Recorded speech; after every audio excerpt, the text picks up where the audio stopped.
स्वागत है आपका एक बार फिर से। आज हम देखने वाले हैं ज्योग्राफी के टेस्ट यानी कि ज्योग्राफी के कुछ इम्पोर्टेंट क्वेश्चन जो कि आपके एग्ज़ाम के लिए बहुत ज़्यादा इम्पोर्टेंट है। आइए देखते हैं इस सारे क्वेश्चन को और आप बताइएगा आपके कमेंट में कि आपके कितने सही हो रहे हैं। ठीक है, तो चलिए शुरू करते हैं हम इस लाजवाब सी वीडियो को। ठीक है, तो हमारा पहला क्वेश्चन क्या है? पहला क्वेश्चन हमारा, पृथ्वी का विषुवतीय व्यास लगभग कितना है? पृथ्वी का विषुवतीय व्यास लगभग कितना है? तो इसका राइट ऑप्शन क्या हो जाएगा? इसका राइट ऑप्शन होगा ऑप्शन नंबर बी। देखो, विषुवतीय व्यास क्या होता है ये समझो पहले।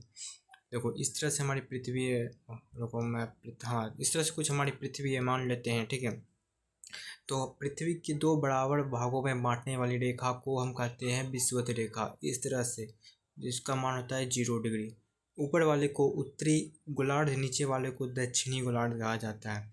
तो इसी का लंबाई आपसे पूछा जा रहा है, विषुवतीय व्यास पूछा जा रहा है। तो वो होता है 12,756 किलोमीटर। ठीक है, ऑप्शन नंबर बी इसका राइट हो जाएगा। आपको क्वेश्चन एक्सप्लेन भी किया जाएगा ताकि आप अच्छे से समझ सकें। अगला क्वेश्चन, निम्नलिखित में कौन सी परत मुख्यतः निकेल और लोहा से बनी होती है? निकेल और लोहा से कौन सी बनी होती है? आप जल्दी से कमेंट करो, ये बहुत इजी क्वेश्चन है, आपके लिए छोड़ता हूँ। ठीक है, अगला क्वेश्चन हमारा, पृथ्वी के घूर्णन के कारण क्या होता है? पृथ्वी के घूर्णन के कारण क्या होता है? तो होता है दिन और रात। ठीक है, दिन और रात पृथ्वी के घूर्णन के कारण ही होता है। ये हमारी पृथ्वी है मान लेते हैं, ये घूमती है एक तरफ सन के जिस तरफ, मतलब सूर्य के जिस तरफ होता है तो उधर दिन होती है, दूसरी तरफ अंधेरा होता है तो रात होता है। ठीक है, अगला है हमारा, कर्क रेखा भारत के कितने राज्यों से होकर गुजरती है? कर्क रेखा भारत के कितने राज्यों से होकर गुजरती है? तो इसका राइट ऑप्शन हो जाएगा ऑप्शन नंबर डी, 8 राज्यों से। देखो, ये हमारा भारत मान लेते हैं। ठीक है, कुछ इस तरह से कर्क रेखा जो गुजरती है यहाँ से गुजरती है कुछ इस तरह से करके। ये कुल 8 राज्यों से होकर गुजरती है। कर्क रेखा क्या है? कर्क रेखा 23.5 डिग्री उत्तरी अक्षांश रेखा को कर्क रेखा कहा जाता है, जो कि एक काल्पनिक रेखा है। ठीक है, और इस अगला है, निम्नलिखित में कौन सी नदी भ्रंश घाटी से होकर बहती है? कौन सी नदी भ्रंश घाटी से होकर बहती है? भ्रंश घाटी होकर कौन सी नदी बहती है? तो वो कौन सी नदी हो जाएगी? वो हो जाएगी नर्मदा। ठीक है, देखो, भ्रंश घाटी क्या होता है उसे समझो।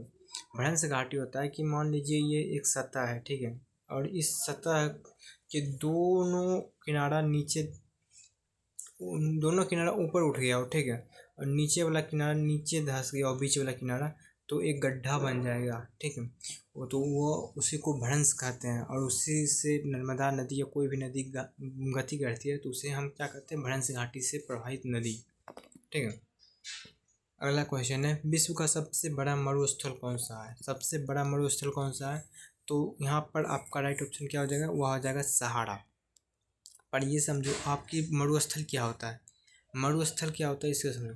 मरुस्थल हम उस क्षेत्र को कहते हैं जहाँ पर कि वार्षिक वर्षा यानी कि एक साल में अगर 25 सेंटीमीटर से कम वर्षा हो उस क्षेत्र में, तो उस क्षेत्र को हम मरुस्थल कह देते हैं। ठीक है, अगला है, एल नीनो का संबंध किस महासागर से है?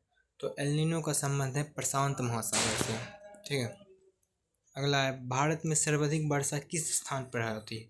भारत में सर्वाधिक वर्षा होती है हमारे कहाँ? मानसीराम में। ठीक है, यहाँ पर बहुत ज़्यादा वर्षा होती है और यह कहाँ? पूर्वोत्तर राज्यों में है। अगला है, काली मिट्टी किस फसल के लिए उपयुक्त है? काली मिट्टी सबसे ज़्यादा उपयुक्त होती है वह कपास के लिए, और ये कहाँ पाई जाती है? महाराष्ट्र यानी कि दक्कन ट्रैप यानी कि दक्कन वाले क्षेत्रों में पाया जाता है काली मिर्च। ठीक है, अगला है, दून किस प्रकार की स्थलाकृतियाँ हैं? दून दून देखो किस प्रकार की है? वह नदी डेल्टा की एक प्रकार की स्थलाकृतियाँ हैं। ठीक है, नेक्स्ट क्वेश्चन है हमारा, पृथ्वी के वायुमंडल में सर्वाधिक मात्रा में कौन सी गैस पाई जाती है? ये क्वेश्चन तो लगभग सभी बना सकते हैं। इसका राइट ऑप्शन क्या हो जाएगा? वो हो जाएगा नाइट्रोजन। ठीक है, 73% है हमें।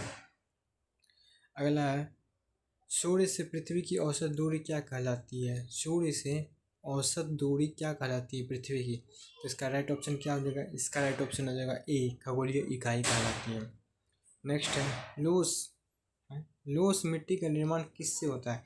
ये बहुत इजी क्वेश्चन है, आप कमेंट में बताओ इसका राइट आंसर क्या होगा।